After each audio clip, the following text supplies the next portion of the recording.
성부와 성자와 성령의 이름으로 아멘. 참 예수님, 우리는 하느님께 많은 것들을 바랍니다. 하느님께 뭔가를 청하는 거 좋은 기도예요. 그런데 거기에서 머물기만 해서는 안 됩니다. 세례받은 지 2, 3년 됐을 때 하느님 이것 좀 주세요, 하느님 저것 좀 주세요 하면서 미사 참여하고 묵주기도하고 나름대로 기도하는 거 괜찮아요. 그런데 이제는 변화되어야 합니다. 세례받은 지 10년 되고 20년 되고 30년 되었음에도 불구하고 그냥 제자리 걸음인 거예요. 하느님 이거 좀 주세요. 근데 안 주십니다. 그러니까 실망하고 냉담을 하기도 하죠. 신앙이라는 것은 하느님과의 관계입니다. 우리가 누군가를 만날 때, 관계를 맺어갈 때 처음에는 잘 모르잖아요. 그냥 그 사람이 좋은 겁니다. 그러나 관계가 깊어질수록 더 많이 알게 되지 않습니까? 어쩌면 처음 내가 그 사람을 봤을 때 생각은 사라질지도 몰라요. 그러나 알면 알수록 진짜 사랑이 된다는 것, 그래야만 더 깊은 관계가 된다는 것을 잊지 말아야 합니다. 하나님도 마찬가지예요. 하나님에 대해서 처음에는 나름대로 생각을 하죠. 그러나 세례를 받고 미사 참여를 하고 말씀을 묵상하고 신자로 살아가면서 하나님에 대해서 더 깊이 알게 됩니다. 그리고 체험을 하는 거죠. 여기서 중요한 것은 주구장창 형하기만 하는 것이 아니라 듣는 마음이 있어야 합니다. 특히 성경 말씀 안에서 나에게 하시는 말씀을 들을 수 있어야 한다는 거죠.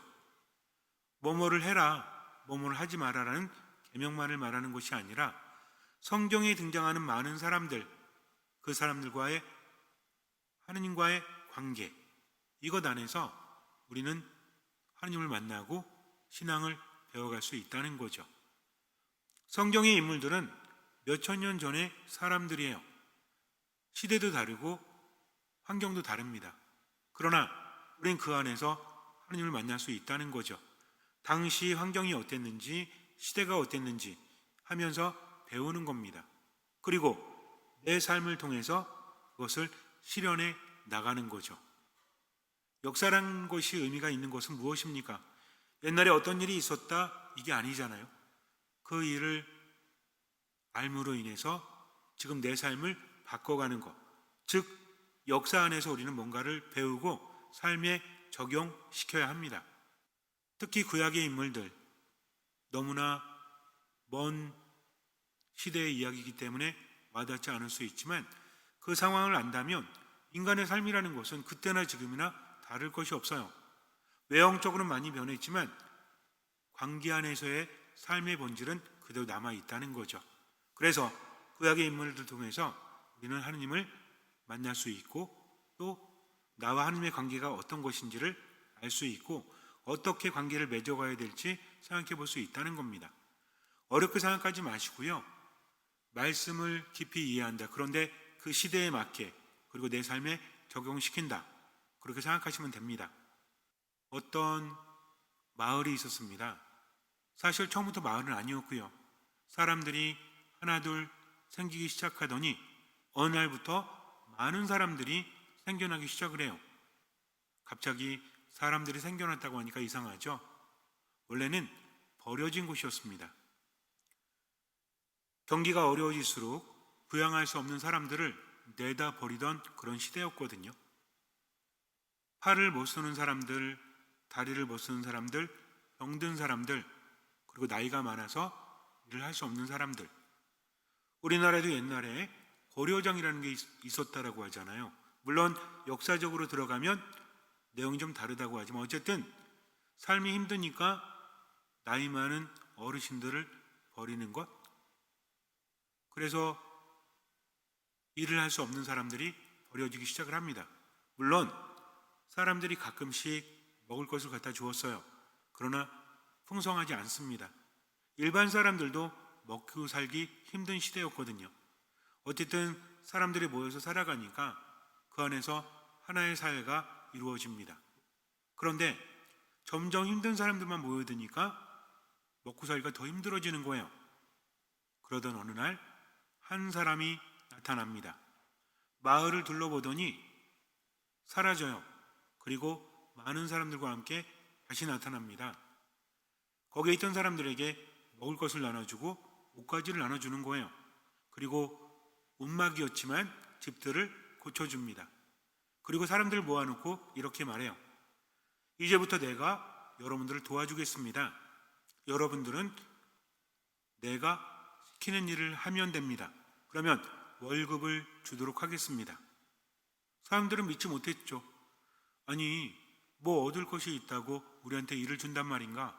그런데 그 다음 날부터 지시가 내려왔어요. 어떤 일을 해라, 어떤 일을 해라. 했죠. 그랬더니 먹을 것을 주고 또 입을 것을 주고 챙겨주는 겁니다.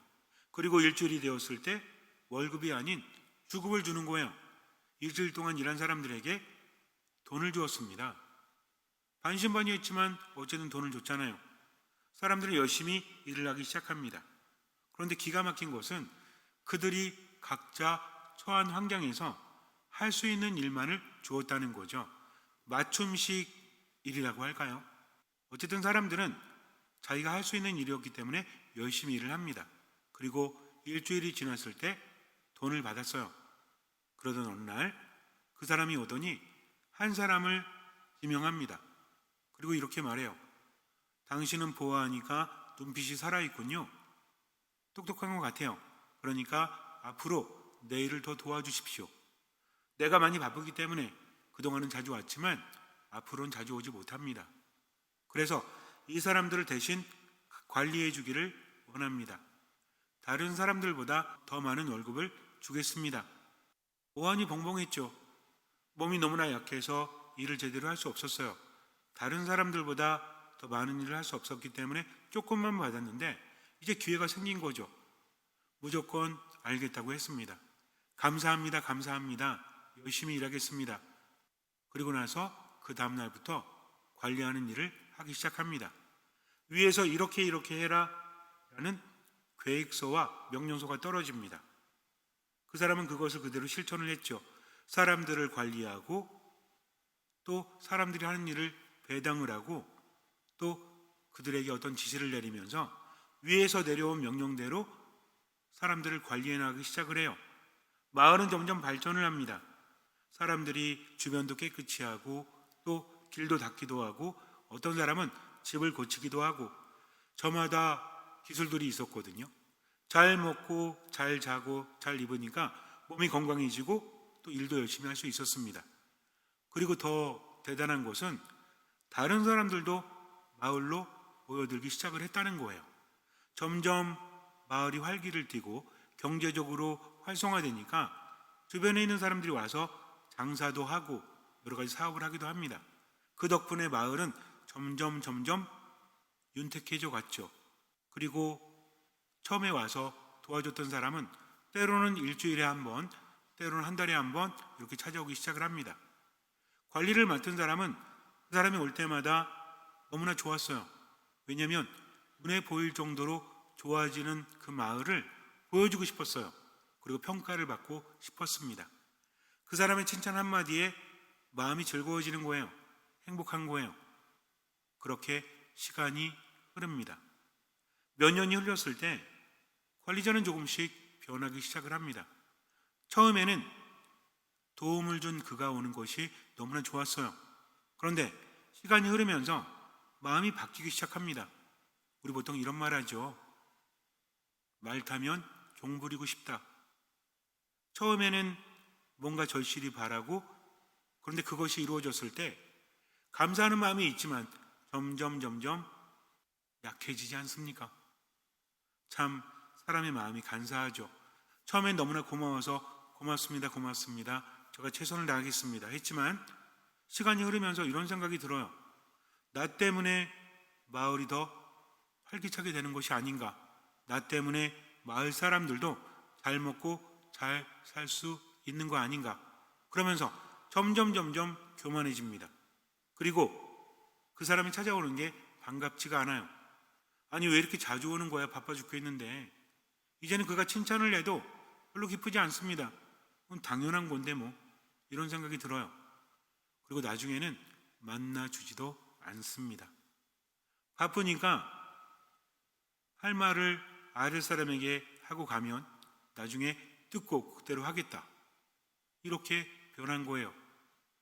아무리 만나자고 해도 이런 핑계 저런 핑계를 대면서 만나지 않습니다. 그렇게 몇 년이 흘러요. 갑자기 경찰들이 들이닥칩니다. 그러면서 사무실을 조사하기 시작을 해요. 그리고 장부들이 발견이 됩니다. 이 사람이 이중장부를 쓴 거예요. 부정한 방법으로 자신의 재산을 쌓기 시작을 했던 겁니다. 이거를 알았던 거죠. 그는 경찰서에 잡혀갑니다. 모든 것을 잃고 말아요. 그때서야 그는 말합니다. 제가 너무나 잘못했습니다. 예전에 고마웠던 마음을 잊고 정말 잘못했습니다. 한 번만 용서해 주십시오. 그런데 그가 말합니다. 나는 몇 년 동안 당신에게 기회를 줬소. 나에게는 많은 아랫사람들이 있는데 내가 하는 사업에 그들은 최선을 다합니다. 내가 당신을 뽑은 것은 당신이 그들보다 뛰어났기 때문이 아니라 여기 살았고 개중에는 났기 때문에, 그리고 당신은 육체적인 일을 할 수 없기 때문에 그 일을 준 겁니다. 그런데 어느 날부터 당신은 그 마음을 잃어버렸어요. 내가 몰랐던 게 아닙니다. 그러나 기대했죠. 이 사람만큼은 다르겠지. 그러나 당신은 내가 알던 사람들과 똑같은 나약한 인간이었습니다. 이제 더 이상 기회는 주어지지 않습니다. 라고 말을 했다고 합니다. 이 사람은 진심이 아니었을까요? 처음에는 진심이었을 거예요. 근데 상황이 바뀌니까 몸도 편안해지고 마음도 편안해지고 그리고 자기 것이 생기니까 마음이 달라지기 시작을 했다는 거죠. 신앙생활을 한다는 것은 무엇입니까? 일반 사람들이 착하게 산다?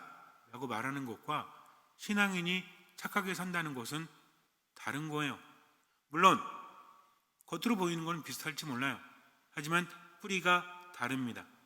우리는 하느님 안에서 이미 죽었기 때문에 세례를 받았잖아요. 물로 세례를 받는다는 것은 죽음을 의미합니다. 지금은 이마에 물을 3번 뿌리지만 옛날에는 물속에 푹 담궜거든요. 그리고 다시 물 위로 나온다? 물 안에서는 숨을 쉴 수가 없죠. 계속 그렇게 머물다가는 죽고 맙니다. 즉 물속에 들어간다는 것은 이전에 내 삶은 죽었습니다. 그리고 이제 새로운 삶을 살겠습니다 하면서 나오면서부터 달라지는 거예요. 이전의 삶은 하느님을 몰랐던 삶, 그러나 이제는 하느님을 아는 삶, 하느님과 함께하는 삶을 의미한다는 거죠. 세례받은 사람들은 하느님 안에 머물러야 합니다. 어떤 상황에서든 하느님만을 바라보는 삶을 살아가겠다고 이미 약속을 했기 때문이죠. 그래서 미사 안에 머물고 말씀 안에 머물고 기도 안에 머무는 겁니다. 그런데 그렇게 머물다 보면 내가 약속을 했기 때문에 어쩔 수 없이 머무는 것이 아니라 그것이 얼마나 좋은 것인지를 삶으로 깨닫게 되는 거죠. 그러나 듣는 마음이 없다면 처음에는 세례받고 너무나 행복했지만 시간이 흐르면서 그 마음을 잃어버릴 수도 있다는 겁니다. 우리가 세상을 살아가면서 하느님 안에 머문다는 것은 여러 가지로 묵상할 수 있지만 그 중에 하나가 뭐냐면 내 것은 아무것도 없다. 모든 것이 하느님께서 주신 것이다. 여기엔 여러 가지 의미가 있습니다. 내가 열심히 일해서 번 돈의 가치가 없다는 얘기가 아니라 내가 열심히 일하는 것도 하느님께서 나에게 생명을 주시고 힘을 주셨기 때문이다. 그런데 이것은 나를 지켜주는 겁니다. 내 것은 하나도 없고 다 하느님의 것이다. 이것이 부정적으로 들릴 수 있죠. 근데 거꾸로 한번 생각해 보세요. 내 것이 있든 내 것이 없든 하느님은 나와 함께 하시면서 나에게 주신다는 겁니다. 즉 내가 많이 갖고 있을 때는 이 모든 것이 하느님께서 주신 것, 그래서 살아갈 수 있는 거죠. 만약에 내가 가진 것이 없다, 모든 사람 나를 외면한다, 그럴 때에도 하느님 나와 함께 하시면서 나에게 필요한 것을 주신다, 이런 믿음이라는 거죠. 하느님과의 관계 안에서 이런 겸손한 마음은 나를 지켜줍니다. 인간의 마음은 수시로 변하거든요. 진짜 행복한 사람은 겸손한 사람이죠. 내 것은 아무것도 없다? 그렇다면 먹는 것에도 감사하고 입는 것에도 감사할 수밖에 없잖아요. 내 것이 아니니까. 이런 사람은 삶의 행복을 자주 느낍니다. 그런데 모든 것이 내 것이다 여기는 사람들은 익숙해져요. 그래서 감사할 줄 몰라요. 먹고 살기 힘들 때는 주먹밥 한 덩이가 있어도 정말 맛있게 먹었죠.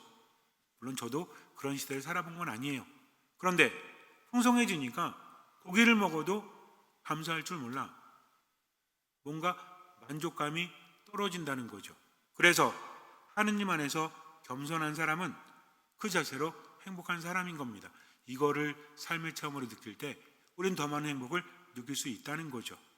내게 주어지지 않아서 불행한 게 아니라 주어진 것을 알아보지 못하니까 불행한 것이 아니겠습니까? 감사하다는 것은 내게 주어진 모든 것의 가치를 알고 있다는 거예요. 그렇기 때문에 그 사람은 행복하게 살아갈 수 있는 거죠. 자, 이제 구약의 인물 한 사람을 만나보도록 하겠습니다. 아하즈라는 사람인데 이 사람은 유다의 왕이었어요. 우리가 이스라엘 역사를 들을 때 몇 가지 알아야 될 게 있어요. 이거 모르면 헷갈리기 때문입니다. 어렵지 않습니다. 원래 이스라엘은 한 나라였죠. 사울이 첫 번째 왕이 되고 그 다음 다윗, 그 다음에 솔로몬 이렇게 하면서 한 나라였지만 이것이 쪼개지게 됩니다. 북이스라엘과 남유다로 쪼개지게 돼요. 그런데 남유다에 살고 있던 아하즈라는 사람, 이 사람은 왕이었습니다. 이 사람에 대해서 이 얘기를 할 때 이스라엘이 남북으로 분리되었다. 이거 중요한 거예요. 그런데 원래는 남유다가 정통성이 있는 겁니다. 다윗의 자손들이기 때문에 북이스라엘은 반란을 일으켜서 새롭게 나라를 세운 거예요. 근데 여기서 중요한 게 뭐냐면 예루살렘 성전이 남유다에 있습니다. 북이스라엘은 떨어져 있는 거죠. 근데 사람들이 성전으로 가려고 합니다. 하나님을 만나기 위해서. 그래서 북이스라엘 왕은 그것을 막아버려요. 금송아지 우상을 세우고 여기 경배해라, 이게 하느님이다 라고 하면서 가지 못하게 합니다. 그 결과 북이스라엘의 모든 왕들은 타락을 하게 돼요. 하느님 안에 머물지 않고 우상을 숭배했기 때문에. 그래서 보통 이스라엘의 왕들, 이렇게 말하면 타락한 왕들, 하나님의 뜻을 따르지 않는 왕들을 의미하기도 한다는 것을 우리가 알아야 돼요. 어쨌든 아하즈는 남유다의 왕이었습니다. 그의 할아버지나 아버지는 그래도 괜찮은 사람들이었어요. 할아버지 우지야는 52년 동안 유다를 다스렸는데 성경에서 말하는 가장 강력한 왕들, 대표적으로 누가 있죠? 다윗이 있죠. 또 솔로몬이 있죠. 그들과 비교될 정도로 대단한 왕이었습니다. 그가 전성기에 군사력을 확장시켜서 블레셋, 필리스티아라고 하죠. 옛날엔 블레셋이라고 했죠. 거기와 암몬을 굴복시키고 또 농업도 상당히 발전을 시킵니다. 나라가 부강해졌다는 거죠. 그래서 유다를 솔로몬 시대에 못지않게 만든 사람이다. 솔로몬은 최고의 전성기였잖아요. 그러니까 얼마나 훌륭한 사람입니까? 예루살렘 성벽에 최신 무기를 설치할 정도로 머리도 좋고 통솔력도 좋았다고 합니다. 식견이 높은 거죠. 기술을 알아보는 거고. 그런데 이 사람이 오랫동안 통치를 하다 보니까 교만해지기 시작을 합니다. 그래서 해서는 안 될 행동을 해요. 이 사람이 말합니다. 이제 내가 지성소에 들어가서 하느님께 분향하는 제사를 드리겠다. 어떻게 본다면 하느님께 제사를 봉헌한다고 하니까 좋은 것 같죠. 하지만 그렇지 않습니다. 왜냐하면 하느님께 허락받은 사람이 아니고서는 분향을 올릴 수 없기 때문이죠. 오직 사제만이 할 수 있는 겁니다. 근데 그는 하느님께 제사를 지내겠다고 했던 거죠. 하느님의 말씀을 거역한 겁니다. 사제들이 말립니다. 안 됩니다. 이곳은 하느님께 선택받은 사람들, 하느님께 허락된 사람들만 갈 수 있습니다. 이 기분이 나빴던 거죠. 나도 왕이야. 나도 하느님께 선택받았잖아 하면서 그들에게 화를 내면서 들어가려고 합니다. 그런데 지성소를 향해서 들어가는 순간 그의 얼굴에 나병이 생깁니다. 나병이 무서운 병이죠. 격리되어져야 합니다. 그는 후회했지만 이미 벌어진 일입니다. 하느님께서는 왕들에게 굉장히 엄격하십니다. 왜냐하면 일반 백성들과 달리 왕은 하느님께 기름 부음을 받았고 권한을 받은 사람이기 때문에 그래요. 근데 그는 정신 차리지 못했고 그동안 잘해오다가 그 한 번의 실수로 격리되게 돼요. 그래서 죽을 때까지 결국에 살게 됩니다. 그래서 아직은 그가 살아있지만 그의 아들 요탐이 왕위를 잇게 돼요. 이 사람은 좀 점잖은 사람이었어요. 아버지의 일을 이미 봤잖아요. 그래서 하느님께 대들지 않고 하느님의 뜻대로 그냥 조용조용하게, 그렇다고 해서 정치를 못한 거 아닙니다. 많은 일을 합니다. 성벽의 문을 세우고 그리고 다른 나라를 복속시키고 그렇게 하면서 성장을 해요. 늘 하느님만을 바라보면서 기도하는 좀 조용한 왕, 이렇게 생각하시면 돼요. 근데 그도 한 가지 실망스러운 일을 한 게 있습니다. 아니, 안 했기 때문에 실망스러운 거예요. 당시에 유다 사람들은 이방신을 섬기는 풍조가 있었거든요. 왜냐하면 주변 국가들과 관계를 맺다 보니까 그들의 신앙도 들어오게 된 거죠. 그래서 산당을 세우고 이방신을 섬기는 것을 그는 막지 못합니다. 이게 안타까웠던 거죠. 어쨌든 성경에서 드물게 나쁜 기록이 거의 없는 비교적 경건한 왕이었습니다. 그런데 그의 아들이 아하즈예요. 아하즈란 이름 자체가 매우 특별합니다. 그가 붙드셨다. 여기서 그는 주님이시죠. 주님께서 붙드셨다라는 뜻을 가지고 있어요. 이름은 참 좋죠. 그러나 아이러니하게도 평생 그는 하나님의 손을 뿌리치는 삶을 반복합니다. 참 안타까운 거죠. 이름값도 못하는 왕이었어요.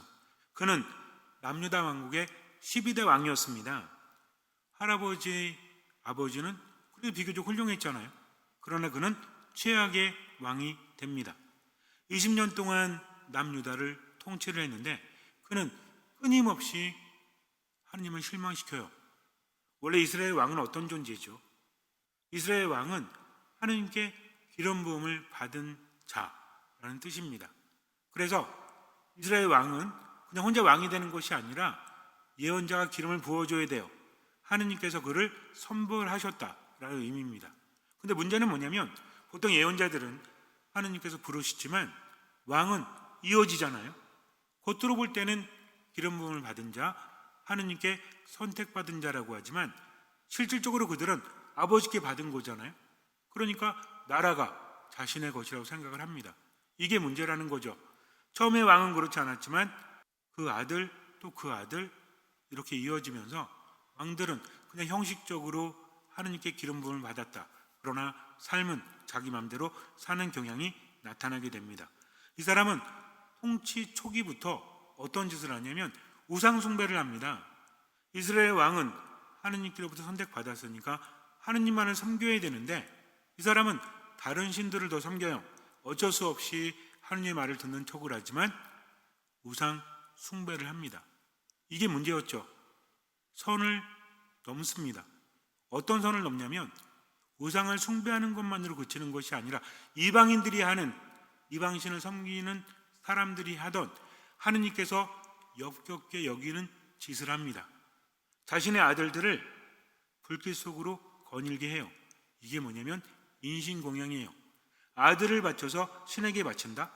이것은 하느님께서 매우 역겨워 하시는 겁니다. 그래서 열왕기 하권 16장을 보면 그가 하느님께서 역겨워하시는 일을 하였다라고 우리에게 알려주고 있어요. 그래서 산당과 언덕과 온갖 푸른 나무 아래에서 제물을 바치고 향을 피웁니다. 자신의 아들들까지도 불에 태워서 인신공양을 했다는 거죠. 그런데 이렇게 그가 인신공양과 우상숭배에 빠져 있을 때 주변 상황이 급격하게 변화되게 됩니다. 아시리아가 점점 커졌어요. 그래서 주변 왕국들을 침범을 합니다. 그때 북이스라엘과 아람이라고 하는, 시리아라고도 하죠. 그 나라의 임금들이 서로 동맹을 맺자고 권합니다. 왜냐하면 아시리아가 점점 커지면 주변 국가를 하나둘씩 복속을 시키면 언젠가는 망할 거 아니에요. 그러니까 미리 대비하자라고 합니다. 근데 이 사람은 동맹을 거절을 합니다. 그리고 아시리아한테 붙어요. 참 어떻게 보면 약삭빠른 사람이기도 하죠. 어쨌든 그래서 그는 동맹을 거절하게 되고 그 때문에 북이스라엘과 아람 왕은 결심을 하게 되죠. 왜냐하면 아시리아가 쳐들어오는데 남유다마저 아시리아하고 손을 잡게 되면 자기들이 더 위험하잖아요. 그러니까 일단 남유다부터 치자 해서 북이스라엘과 아람 그리고 주변 국가의 군대가 와서 남유다를 둘러싸게 됩니다. 이제 큰일 난 거죠. 근데 그때 하나님의 예언자 이사야가 와서 그에게 말합니다. 걱정하지 마라. 하나님께서 함께 계신다. 지금 네가 자꾸만 사람에게만 의지하려고 하는데 아니다. 그래서는 안 된다. 하나님께 의지를 해라. 그래서 이런 말까지 해요. 하나님께 표징을 요구해라. 그 표징을 봐서라도 하나님을 믿고 따라라. 이렇게 하는 거죠. 근데 이때 아하즈가 뭐라고 하냐면 아닙니다. 나는 하나님을 결코 시험하지 않겠습니다. 라고 말을 해요. 정확하게 이사야 7장에서 이렇게 말합니다. 주님께서 아하즈에게 다시 이르셨다. 너는 주, 내 하나님께 너를 위하여 표징을 청하여라. 저 저승 깊은 곳에 있는 것이든 저 위 높은 곳에 있는 것이든 아무 것이나 청하여라. 놀랍지 않습니까? 저승이나 저 위에 있는 것 아무 것이나 청하면 보여주시겠다는 거죠. 우리 살면서 그런 생각할 때 있지 않아요? 내가 삶이 힘들고 괴로워도 지나가는 참새가 나한테 인사하면서 하느님은 살아계신다. 하느님만 의지해라. 라고 말해준다면, 그리고 밖에서 힘들 때 집에 돌아올 때 발걸음이 너무나 무거운데 지나가던 바퀴벌레가 나에게 말합니다. 오늘 힘들었지? 주님께서 다 아셔. 나에게 전해주라고 하셨어. 이 말 들으면 우리 힘나지 않습니까? 그런 기적이 한 번이라도 일어난다면 얼마나 좋을까. 근데 아하즈에게는 저승 깊은 곳이든 저 아득히 높은 곳이든 무엇이든 청해라. 하나님께서 보여주실 것이다. 라고 말했는데 그는 말하죠. 저는 시험하지 않겠습니다. 대단하지 않습니까? 하나님을 시험하지 않겠다? 하나님을 시험하지 말라는 계명도 있잖아요. 그렇게 본다면 이 사람은 좀 신실한 사람? 그러나 그렇지 않습니다. 왜냐하면 이 사람이 그렇게 말한 것은 이런 의미인 거죠. 나는 주님을 시험하지 않겠습니다. 표징을 보여주실 필요 없습니다. 나는 당신을 의지하지 않을 테니까요. 라는 의미가 담겨져 있다는 거죠. 왜냐하면 그는 하느님께 의지하는 대신에 아시리아에 있는 왕에게 찾아갑니다. 도움을 청하는 거죠. 뭐라고 하냐면 저의 아버지시여 저는 당신의 아들이요 종입니다. 라고 말해요. 하느님이 아닌 아시리아 임금의 아들이자 종이라는 겁니다. 그러면서 구원해 주기를 청해요. 지금 주변에서는 적들이 우글우글거리고 있는데 성경에서 말합니다. 그와 백성들이 바람에 이리저리 흔들리는 숲의 나무처럼 떨고 있었다. 우리 그런 말 하잖아요. 사시나무 떨듯이. 무서운 거죠. 왜? 초들어오면 다 죽으니까. 그래서 하느님께서 표징을 요구해라. 그럼 내가 들어주겠다. 그리고 나만 믿어라. 내가 함께 하겠다. 근데도 믿지 못했죠. 그때 이사야가 말합니다. 여기서 아주 중요한 말씀이 나오는데 다윗 왕실은 들으십시오. 다윗 왕실이에요. 남유다의 정통성을 가진 다윗 왕실인데 다윗의 후손인 그가 하느님을 의탁하지 않고 하느님을 믿지 않고 하느님께 의탁하지 않고 하느님을 저버렸잖아요. 그래서 예언자는 말합니다. 여러분은 사람들을 지치게 하는 것으로는 모자라 나의 하느님까지 지치게 하려는 것입니까? 그러므로 주님께서 몸소 여러분에게 표징을 주실 것입니다. 보십시오. 젊은 여인이 잉태하여 아들을 낳고 그 이름을 임마누엘이라 할 것입니다. 라고 말해요. 즉 하느님께서 직접 표징을 보여주시겠다는 거죠. 누가 세상에 오신다는 거죠? 동정녀가 잉태하여 아들을 낳고 그 아들이 바로 임마누엘 하느님 예수 그리스도이신 거죠. 바로 예수님은 이렇게 오신 분입니다. 여기서 그리스도라는 것은 기름 부음을 받은 자예요. 왕을 의미합니다. 즉 인간이 왕되기 희망이 없죠. 백성들을 이끌어야 될 왕들이 하느님의 뜻을 따르지 않으니까 이제 하느님의 아들이 세상에 오셔서 왕이 되시는 겁니다. 그래서 그분은 왕 중에 왕인 거죠. 그러나 그분은 자신을 위해 살아가는 왕이 아니라 우리를 위해서 희생하시는 왕이다. 이때 이 예언이 선포된 겁니다. 어쨌든 아하즈 왕은 아시리아 왕한테 의존을 합니다. 자신을 낮추면서까지. 그래서 다마스커스에 가서 도움을 청하면서 그는 한 가지를 목격하게 돼요. 이방신을 섬기는 그들의 제사를 목격을 하게 됩니다. 그리고 홀딱 빠져요. 이방신에게 제물을 바치던 제단에 너무나 홀딱 빠져가지고 예루살렘으로 돌아와서 한 짓이 뭐냐면 놋으로 만든 제단을 치워버립니다. 이스라엘 성전에 들어갈 때 성전 바로 앞에 놋제단이 놓여져 있었거든요. 내구퉁에 풀이 있고, 이 놋제단은 뭐냐면 번제물을 바칠 때 불에 강하기 때문에 아주 적합한 것이었죠. 그리고 내기퉁의 풀은 아무리 죄를 지은 사람이라고 할지라도 그것을 담는 순간 보호받을 수 있는 것이었습니다. 그런데 이것을 치워버려요. 무슨 얘기입니까? 하나님의 제단을 함부로 치워버렸다? 완전히 하나님께 반기를 든 거죠. 하나님을 시험하지 않는 겸손한 사람이 아니라 하나님이 안중에도 없는 사람이었어요. 이런 짓을 합니다.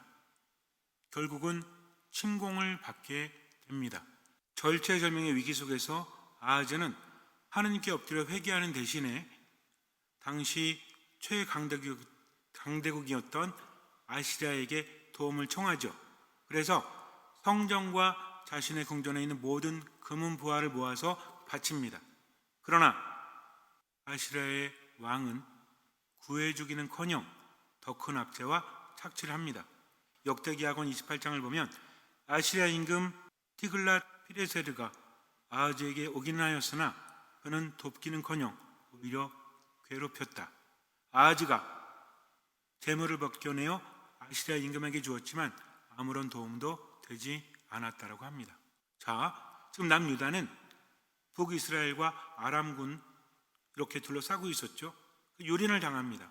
근데 여기서 중요한 것은 그들이 망한 것은 하느님께서 유다를 낮추셨기 때문이다. 이렇게 성경은 우리에게 말해주고 있다는 거죠. 유다 임금 아하즈가 유다에서 제멋대로 행동하고 주님을 배신하였으므로 주님께서 유다를 낮추셨던 것이다. 그가 주 조상들의 하느님을 저버렸기 때문이다. 주 그의 하느님께서 그를 아람 임금의 손에 넘기시니 이스라엘 임금의 손에 넘겨져 큰 타격을 입었다 하면서 역대기 하권 28장에서 말하고 있어요. 제가 지금 중략해서 여러분께 말씀을 드린 겁니다. 그런데 이것으로 끝나지 않습니다. 유다의 주력군이 무너지니까 이제는 주변에 있었던 다른 나라에서 쳐들어옵니다. 그래서 유다의 많은 성읍들을 무력으로 점령하고 그곳에 주저앉는 경우도 있었어요. 완전히 유다는 망하게 돼버린 거죠. 그런데 더 안타까운 것은 그런 환난 속에서 아하즈가 회개했더라면 하느님께서는요, 때론 벌하시지만 뉘우치는 것을 보시면 용서하십니다. 그런데 이 사람은 그러질 않아요. 역대기하권 28장을 보면 이렇게 말합니다. 아하즈 임금은 환난 중에도 주님을 더욱더 배신하였다. 자기를 친 다마스쿠스의 신들에게 제사를 지내며 아직까지 정신 차리지 못하는 거죠. 아하즈는 하느님 집의 기물들을 모아 부수고 주님의 집 문을 닫아버렸다. 그리고 예루살렘의 모퉁이마다 제단을 만들었다 라고 말하고 있습니다. 이거는 선을 넘어도 아주 세게 넘은 거죠. 하느님께 돌아오기는커녕 이방신들에게 더욱더 적극적으로 제사를 지내는 겁니다. 그렇게 평생에 걸쳐 나를 피폐하게 만들고 하느님을 분노케 한 아하즈는 결국 세상을 떠나게 돼요. 그는 예루살렘의 성 안에 묻히기는 했지만 백성들과 역사로부터 왕으로의 존엄을 지키지 못합니다. 그래서 선대 임금들이 잠든 공식 왕실 무덤에 안치되지 못하고 초라한 마지막을 맞이하게 되죠. 그래서 역대기 학원에 말해요. 28장 똑같아요. 역대기 학원 28장 기회가 되시면 한번 읽어보시기 바래요. 아하즈는 조상들과 함께 잠들어 예루살렘 성 안에 장사 지내졌으나 이스라엘 임금들의 무덤에는 안치되지 못하였다. 그의 아들 히즈키야가 그 뒤를 이어 임금이 되었다라고 말해주고 있습니다. 왕이라는 사람은 하느님께로부터 많은 것을 받았죠. 그렇기 때문에 그는 백성들을 잘 인도해야 돼요. 그러나 아하즈는 왕으로서 최선을 다하는 삶을 살아가지 못할 뿐만 아니라 오히려 왕으로서는 하지 말아야 될 행동을 합니다. 이스라엘 왕은 하느님과 연결이 되어 있죠. 이스라엘 백성들은 선민의식이 강합니다. 선민의식이라는 것은 하느님께 선택을 받았다는 거죠. 그래서 이스라엘 역사를 보면 하느님께서는 아브라함, 모세, 여호수아 그리고 판관들 또 예언자들을 통해서 당신의 말씀을 전하시고 백성들은 그것을 따라요. 그러다가 왕이 생겼을 때 하느님께서는 예언자를 시켜서 기름을 부어서 그를 왕으로 만듭니다. 즉 이스라엘 왕의 정통성은 하느님께로부터 오는 거죠. 그런데 아하즈는 그렇게 하지 않습니다. 하느님께 의지하지 않고 하느님을 시험하지 않겠다고 말은 하지만 결국 하느님 안에 머물 생각이 없었던 거죠. 우리도 마찬가지입니다. 세상을 살아가면서 하느님께 많은 것들을 바라면서 우리가 세례를 받고 신앙인답게 살아가는 것이 무엇인지를 생각하지 않는다면 우리는 필요할 때만 하느님을 찾게 되고 또 때로는 하느님을 떠나서 살기도 하죠. 세례를 받았다는 것은 이전의 삶은 죽었습니다. 이제 하느님 안에 머물겠습니다 라는 건데 여기서 가장 중요한 것은 모든 것은 하느님의 것이요 내가 받은 거다. 이거는 비참한 게 아닙니다. 하느님은 내가 있을 때도 없을 때도 내가 성했을 때도 병들었을 때도 나에게 주시는 분이기 때문입니다. 그리고 실제로 본다고 할지라도 우리가 살아가면서 필요한 게 뭐죠? 돈입니까? 아니잖아요. 우리가 왜 돈이 필요하죠? 안전하기 위해서, 행복하기 위해서. 돈은 많았다. 근데 불행했다? 이런 삶을 살고 싶으세요? 아니잖아요. 우리가 돈을 추구하는 것도 건강을 추구하는 것도 행복 때문이 아닙니까? 우리는 하느님께 뿌리를 두고 있기 때문에 내 것이 없다. 하느님의 것이다. 근데 어떻게 생각해 본다면 하느님은 나를 나보다 더 잘하시고 사랑하시기 때문에 그분은 주신다는 겁니다. 그러니까 내게 없는 거예요. 한번 이렇게 생각해 보세요. 나는 500원을 가지고 있어요. 근데 우리 아빠 엄마는 많은 돈을 가지고 있어요. 어느 날 아빠 엄마가 돈을 이렇게 내어놓으면서 이게 내 재산이야. 이게 내 재산이야 라고 말합니다. 근데 아들이 가서 500원 딱 내면서 이건 우리의 재산이야. 내 건 아빠 거고 아빠 건 내 거야. 내 건 엄마 거고 엄마 건 내 거야. 이럴 때 이 아이는 불행할까요? 500원 뺏겼으니까? 아니죠. 더 많은 것에 주인이 되지 않습니까? 즉 내 것은 없고 다 하느님의 것이다. 이건 뭐냐면 하느님의 것은 제 것입니다. 하느님은 필요할 때마다 저에게 주시니까 그저 저는 하느님 안에 머물기만을 바랍니다 라고 하는 것과 같습니다. 그런 사람들은 겸손한 사람이죠. 어떻게 합니까? 감사합니다. 행복해합니다. 우리도 그렇게 살아야 돼요. 신앙이 있다고 하면서 다 내 것이라고 생각하니까 그때부터 문제가 발생하는 거죠. 어쩌면 마음의 우울도 마음의 분노도 그래서 생겨나는 것이 아닙니까? 우린 가끔 성호를 그으면서 멈춰서 묵상해야 돼요. 내 것은 아무것도 없다. 다 하느님의 것이다. 그러니 일희일비하지 말자. 슬픔도 아픔도 나를 너무 휘둘리게 내가 그 안에 맡기지 말자. 그냥 모든 것이 하느님의 것이니까 감사하며 살아가자 라고 한다면 우리는 흔들린지언정 뿌리가 뽑히지는 않을 겁니다. 그래서 오늘 우리가 하느님의 말씀을 묵상하면서 모든 것이 하느님의 것이니까 때로는 아까워도 하느님의 뜻대로 베풀고 때로는 모든 것이 사라지는 고통이 있다고 할지라도 하느님만 바라보고 살고 그러니까 내 것은 없고 다 하느님의 것이다. 이것은 하느님의 것이 내 것이니까 만족하며 살자. 어떻게 살아야 돼요? 하느님께서 바라시는 대로. 제가 늘 말씀드리죠. 데살로니가 1서 5장 16절 언제나 기뻐하십시오. 끊임없이 기도하십시오. 모든 것에 감사하십시오. 왜? 이것이 예수 그리스도 안에 사는 여러분에게 하느님께서 바라시는 것이기 때문입니다. 정말 그래요. 이 세상 살면서 내 것은 다 하느님의 것, 하느님 것도 내 것 하면서 만족하며 사십시오. 감사하며 사십시오. 기도하며 사십시오. 기뻐하며 사십시오. 이게 안 되면 성호를 긋고 성경 구절을 계속 외우세요. 저는 언제나 기뻐합니다. 끊임없이 기도합니다. 모든 것에 감사합니다. 그러다 보면 어느 순간에 깨달음이 와요. 체험이 와요. 왜? 말씀은 살아있고 힘이 있기 때문입니다. 오늘 이 순간 할 수 있는 만큼 보이는 만큼 주님을 바라보면서 맡기면서 살아가세요. 미사 말씀 기도 안에 머무세요. 언제나 기뻐하고 끊임없이 기도하고 모든 것에 감사하면서 지금을 살아가고 나머지는 맡기십시오. 주님께서는 그 믿음을 보시고 우리 삶에 놀라운 기적을 일으켜 주실 것입니다. 아멘.